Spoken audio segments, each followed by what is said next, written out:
আসসালামু আলাইকুম চতুর্থ শ্রেণীর শিক্ষার্থী বন্ধুরা, তোমাদের গণিত বইয়ের 67 পৃষ্ঠায় দেখো গাণিতিক ব্যাখ্যা এই অধ্যায়ের সংখ্যা প্রতীক শেখাবো আমি তোমাদেরকে। সংখ্যা প্রতীক কি? যে প্রতীক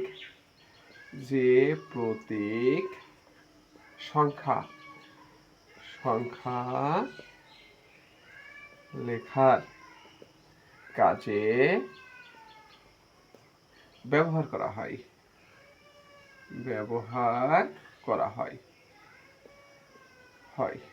তাকে সংখ্যা প্রতীক বলে।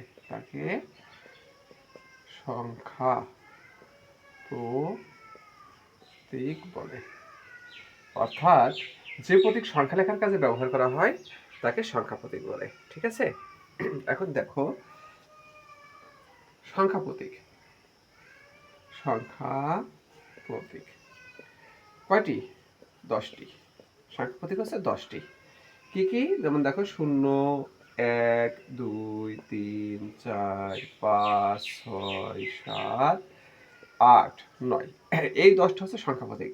দেখো এই 10টা অঙ্ক দিয়ে বা এই প্রতীক দিয়ে কিন্তু আমরা সংখ্যা লিখি। অর্থাৎ যে প্রতীক সংখ্যা লেখার কাজে ব্যবহার করা হয় তাকে সংখ্যা প্রতীক বলে। তাহলে সংখ্যা প্রতীক কয়টি? 10টি, 0 থেকে 9 পর্যন্ত। ঠিক আছে, তো ফ্রেন্ডস তোমাদেরকে অসংখ্য ধন্যবাদ এই ক্লাসে অংশগ্রহণ করার জন্য।